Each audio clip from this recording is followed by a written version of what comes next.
The running back position can make or break your fantasy week, so nailing the right lineup decisions is critical. We're going to walk you through our ranks and tiers for week 2 to ensure you're making the right decisions this week and bringing home that W.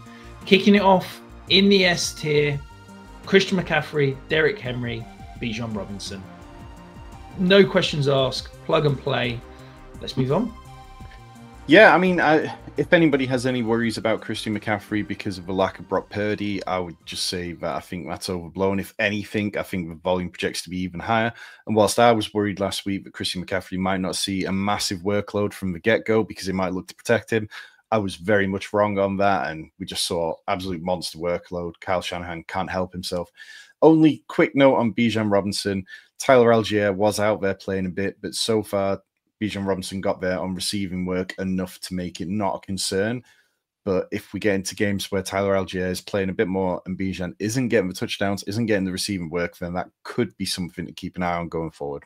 I'm fascinated by the Falcons running back usage last week because you can look at it either way.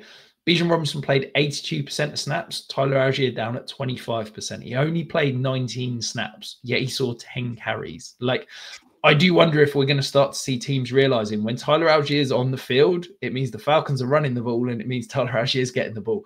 Like, does that mean that we see more Bijan Robinson because they don't want to telegraph what they're doing? Or does that mean we start to see Tyler Algier more on passing plays? Certainly something I'm watching week 2. I'm hopeful that it means more Bijan Robinson. As you said, touchdowns, receiving work. I think, he's one of the most elusive free runners in the open field, and hopefully we can see the kind of usage we saw in week 1. Yeah, and I mean, it's not a great matchup against the Vikings. They were a top run defense for last year. They started, picked up where they left off in week 1 on that, but it was just the Bears. So maybe it's not an ideal matchup, but I wouldn't have any qualms about calling Bijan top 3. Yeah, 100%. Moving into the A tier, we've got Chase Brown. Feels like the usage was really good last week. Like, yes, the Bengals were bad. The offensive line was poor, but 75% of snaps, 20% targets per route run rate, 100% of backfield carries. Like, really, really elite usage for any running back. Yeah, and it could have been even better for Chase Brown because he was tackled at the 1 and didn't score. But friend of the channel, John Daigle, pointed this out on Twitter. You go back to week 9 last year, 9 games, and the Bengals running back touches in that period. Chase Brown has had 212. Every other running back totals 11.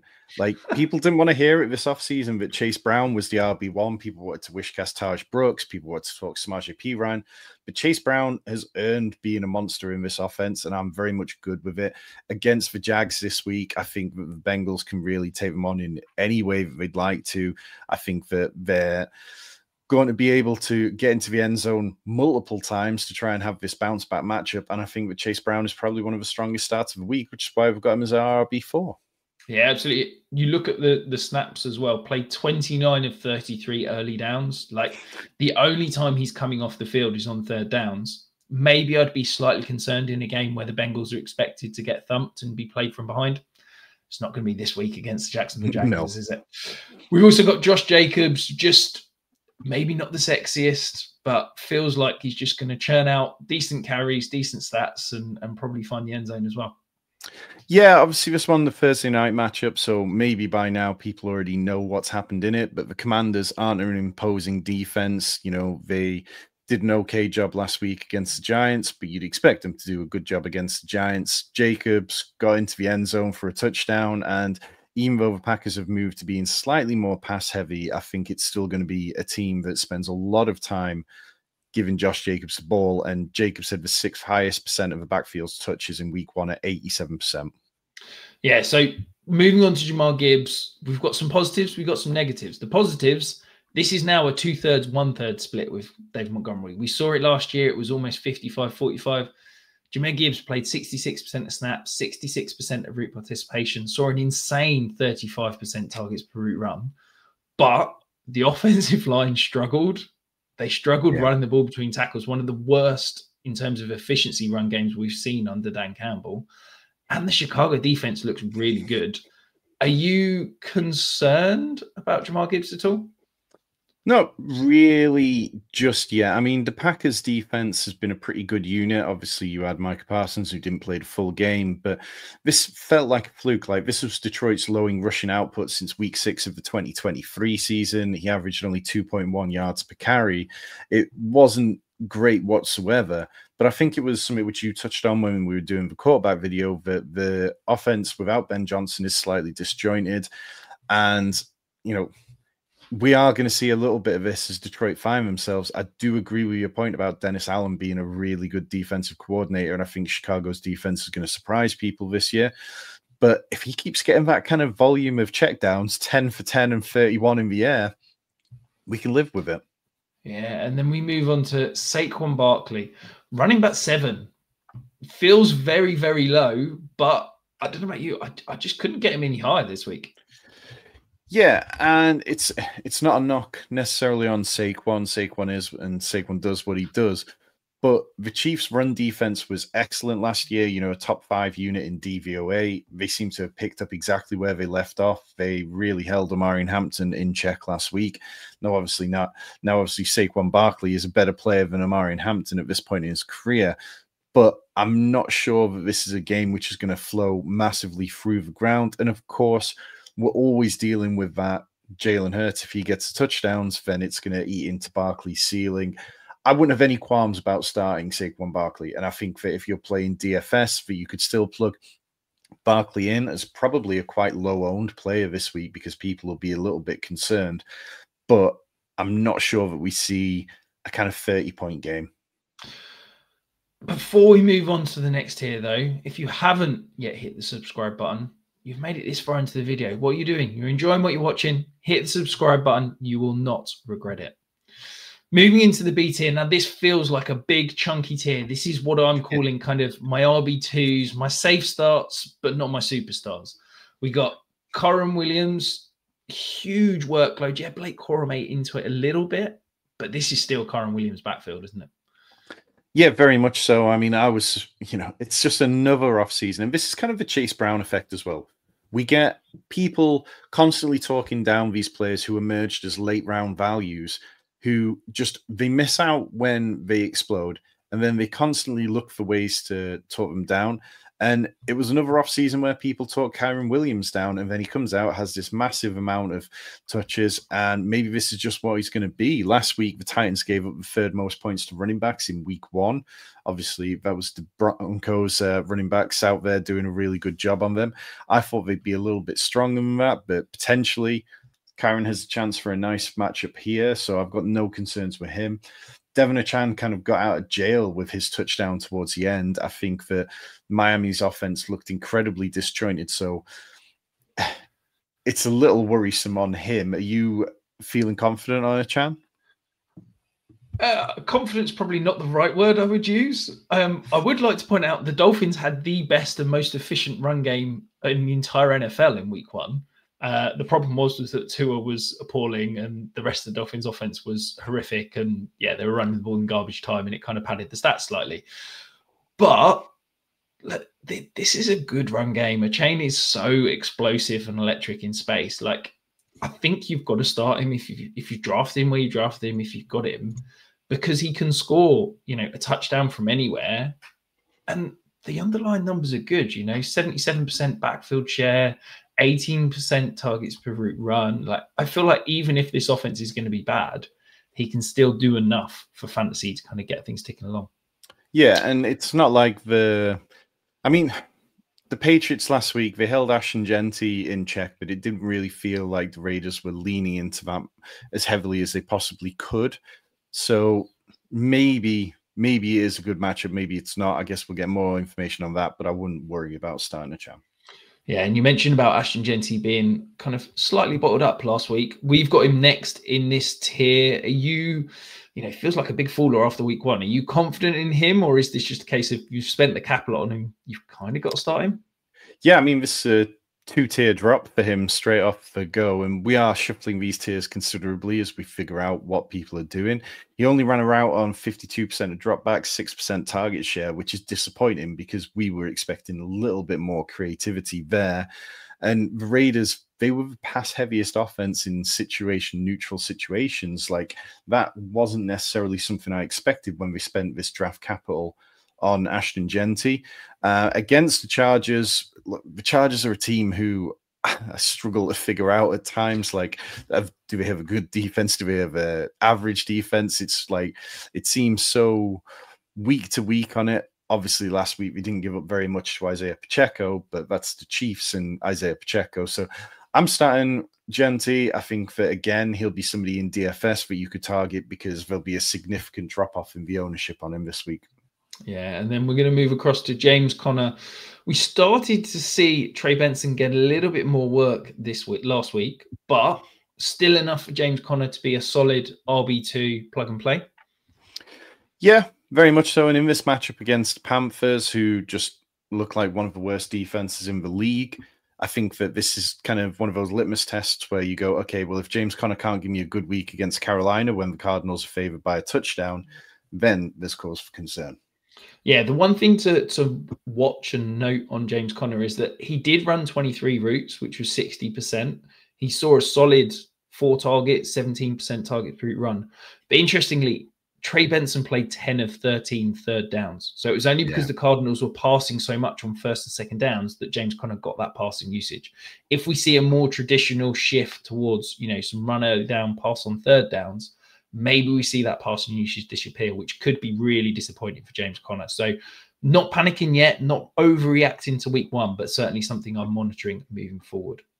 Up next, we've got Bucky Irving. Now, I was pretty nervous about Bucky Irving in the offseason. I thought the loss of Liam Cohen, the injuries on the offensive line could be significant, but we saw a huge uptick in usage, 75% snaps, 82% backfield share. Do you feel like the extra volume could almost balance out the lack of efficiency with Tristan Wirfs being injured and the loss of Liam Cohen?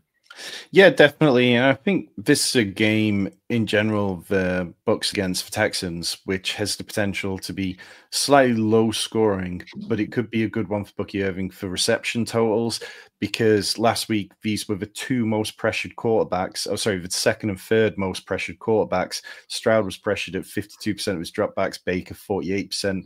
Both defensive lines are really good. If that results in quick passes to Bucky Irving, then that could be a good productive day for him.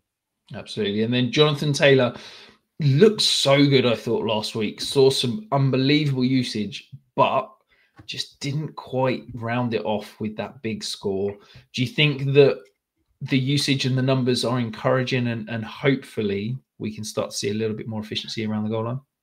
Yeah, I took a bit of a stand against Jonathan Taylor this offseason. I thought he was one of the guys in the 2nd round of drafts that I struggled with.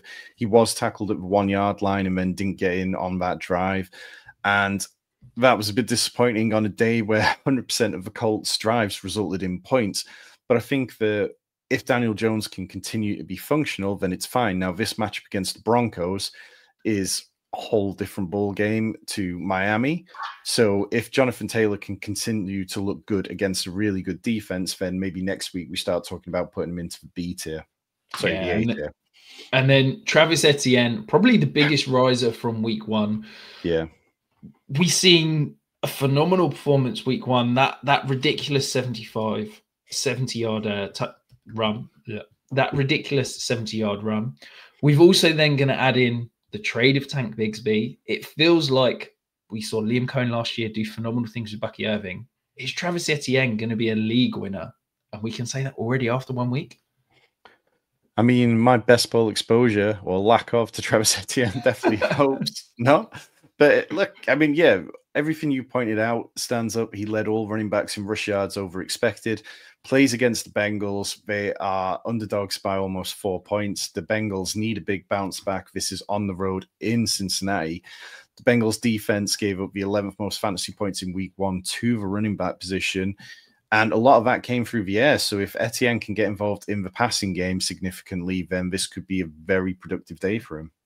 Yeah, absolutely. And let's not forget, this is a guy that finished RB3 overall in 2023. Yes, he had a down year last year, but the talent is there. He could be, Yeah. he could be sneaky good. But What maybe I'd let's just say about Travis Etienne is if you go and look up his week 1 to 9 snap production and then contrast it with the second half of the season, he very rarely manages to put together a consistent season. So, yeah. if he keeps going, maybe just take it as time to sell and move on to somebody a little more reliable. Absolutely. I feel like I'm the one hyping him here, Tom. You've got Yep. him at running back 11 this week. I've got him at running back 16. So Well, maybe we need to flip that around. I mean, it's the long-term stuff I worry about with Etienne, but the Bengals defense, I just don't believe in them stopping him completely this week in a high-pace game. No, it makes sense. And then my Breece Hall, he looked awful last year. He looked slow. He didn't look explosive. I thought week 1, he looked absolutely phenomenal. Every bit the 2023 superstar.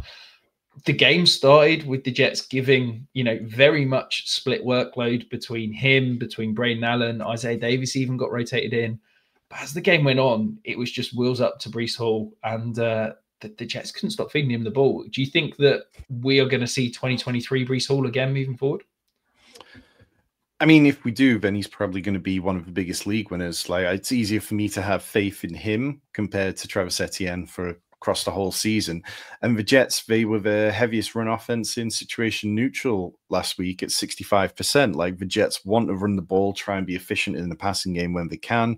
The Bills aren't a team who want to play heavy run defense. They want to play light. They want to play a more safeties and stuff like that in linebacker positions. They want to try and get to you that way. And I think if Breece Hall can just go up the gut and continue to pound the ball, then it could be a very difficult game for the Bills. Like yourself, I was surprised just how good Breece Hall looked. And if he can continue with that, then it could be a very difficult conversation for anybody who faded Breece Hall this offseason. Yeah, and then rounding out the tier, we've got Chuba Hubbard. Feels like the only way this offense is going to score points is by giving Chuba Hubbard the ball. And then James Cook is the final guy against that Jets defense. Any comments on either of those? Just for James Cook, popped up on the injury report on Wednesday with a hamstring injury, which is definitely not something that we want to see. Like, those kind of soft tissue ones can linger, can be very difficult over times. I mean, the Jets, they did a good job on the Steelers' run game last week, but I don't think the Steelers' run game was particularly great. So James Cook, I still kind of view as touchdown reliant. Yeah. And then moving into the C tier, this feels very small considering that jumbo B tier. We've got Omarion, Hampton, Tony Pollard, Alvin Kamara. I'm going to start with Alvin Kamara, if I may. Okay. Week 1 stats looked okay, but 5.4% targets per route run, below a 5% target share for the first time in a long time. Are you worried that with the emergence of Spencer Rattler pushing the ball downfield, Rashid Shaheed, Chris Olave, Juwan Johnson getting those targets, does that kind of vacuum destroy any Alvin Kamara fantasy production? It's definitely concerning. I mean, last week I sat here and said that Alvin Kamara across 2024 had averaged 7.7 targets per game in games with Spencer Rattler, so that we should feel fairly comfortable because hopefully that carries over. And obviously it did not. But the Saints had a 34% no-huddle rate last week. They really want to play fast. Kellen Moore has consistently been a fast head coach, offensive coordinator. Like, we've seen this throughout his time in the NFL. So I think pace-wise, this is something which I'm interested in for this game because the Niners ranked second in plays per game last week. So if we get a fast up-pace game, that can carry Kamara and really help his fantasy value enough, I think. But if we don't start seeing more receptions, then it will be difficult because we have to remember that for all the years Alvin Kamara's played in this league, he's never reached 1,000 rushing yards. Yeah, and then the other two, Tony Pollard feels like he's going to see enough volume. You got to hold your nose. Yeah. It's not going to be pretty, but you got to put him in the lineup. And then Omarion, Hampton, lots of panicking owners after week 1, but I think it's a case of believing the talent, believing the situation. He will come good. Yeah, very much so. I mean, Tony Pollard had a tough matchup against the Broncos. We always knew that was going to be difficult. There's potential for him to have a bit more of a bounce back this week, definitely against the Rams, who were fine, but weren't necessarily mind-blowingly good. And then Omarion Hampton, second lowest rush yards over expected in week 1, but he did have 94% of running back rushes. So I think he's still in that sort of RB2 category before you start worrying about flexes. Yeah, and if you've got any start-sit questions, make sure you get them in the comments below. Tom and I will answer 100% of questions all the way up to kickoff. And if you want to dive in and pick our brains even more, you can hit the join button, become a member, join our Discord community. There is plenty more content, including access to all of our rankings, DFS projections, and much more. In the D tier, now, one of the biggest surprises, I think, to week 1 was Kenneth Walker. Seen over the last couple of years, it be a kind of 60-40 split in Seattle. Very much became 50-50, and Zach Charbonnet saw some really interesting usage. Are you concerned about what Kenneth Walker could be moving forward? Yeah, I am. I mean, 10 carries, 3 targets compared to Charbonnet's 12 carries, 0 targets, but Charbonnet played 9 snaps more. I think that it didn't look amazing when Kenneth Walker had the ball. He was last in rush yards over expected, and the Steelers' run defense is pretty decent. So this week is definitely one where I'm quite worried about the situation in general. Moving on, we've got Travion Henderson up next. Jaylen Warren. Now, the Steelers' usage of Kenny Gainwell was alarming, but Jaylen Warren still sees some decent volume, some decent snap share, and some decent work in the passing game. Are you comfortable with him as a flex play moving forward?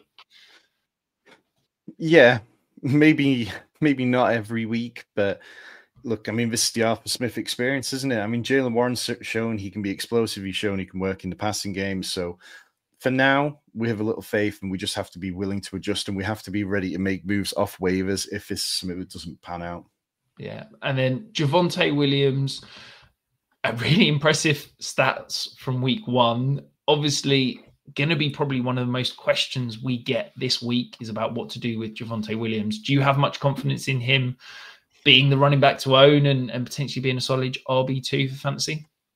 I think it can continue because he plays against the Giants. So whilst we get these kind of matchups where it's worthwhile, then definitely happy to take him. I mean, the fact that Jerry Jones said on the radio, I think it was even Monday, that Jaden Blue is going to be inactive again this week. You just got to lean into that volume. I don't think that Javonte did anything particularly special last week, but when you've got a 79% rush share and run a route on 77% of dropbacks, that'll do it. Yeah, absolutely. It's, 77% of snaps, 70% of routes, 77% of backfield share. Okay, the receiving work could do with a little bit uptick, only 7% targets per route run, but that sort of volume, it's hard to disagree. We've also got DeAndre Swift. Now, I was pretty damning in my review. I thought he looked poor. I thought this offensive line struggled. We've been noted haters of DeAndre Swift. Do you think this is a sell for whatever you can get and move on somewhere else? Yeah, I mean, this is the DeAndre Swift experience. He gets enough volume to sustain fantasy relevance, but he doesn't look particularly good. I mean, you brought his point up earlier. There are some players that you don't want to watch when they're on your fantasy team, and DeAndre Swift is one of them. And against the Lions have allowed 600-yard games to running backs over the last 4 years, and I don't expect DeAndre Swift to break that. Yeah, the Bears last week averaged 3rd and 10.3.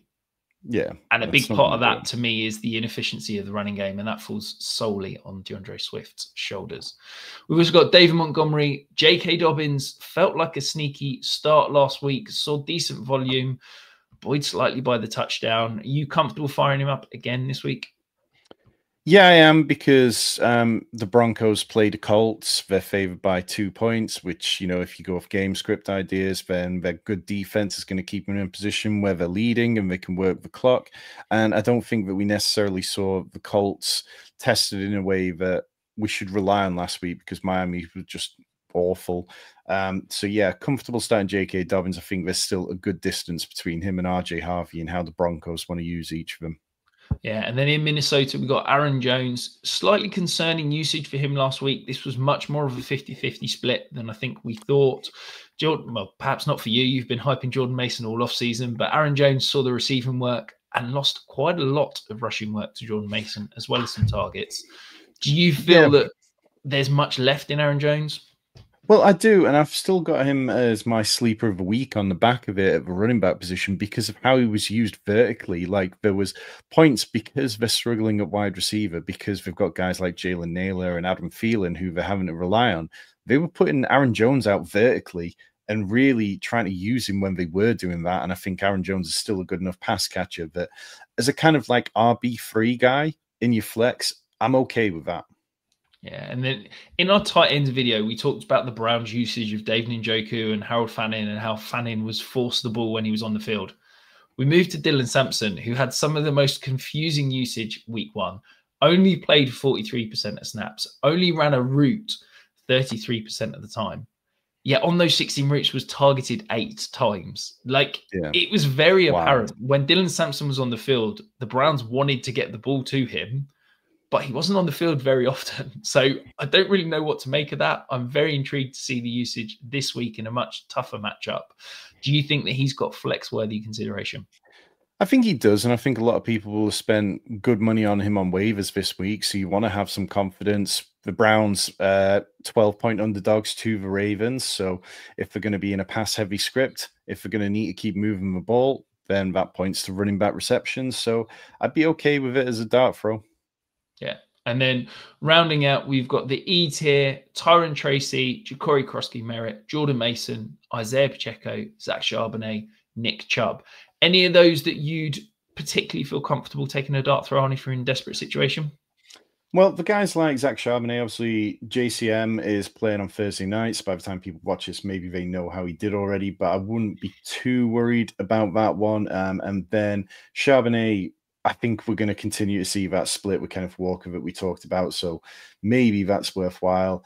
And then Tyron Tracy against the Cowboys doesn't feel like we need to worry about his role disappearing just yet. Yes, Cam Scadabo saw the goal line touch, but it was still all Tyron Tracy. Yeah, and then in our final F tier, Austin Eckler, RJ Harvey, Trey Benson, Ramondre Stevenson, and Jerome Ford. They all feel like tough to trust, kind of hoping on a touchdown if you're putting him in a lineup. Yeah, and maybe Trey Benson can get there against this poor Panthers defense, but there's nobody there that I'm particularly excited about. Yeah, absolutely. Now, if you haven't, make sure you watch this QB rankings video where we walk through all of our QB ranks and tiers for week 2. And of course, hit the like, hit the subscribe button on your way out, and we'll get you ready for every single week of this fantasy season.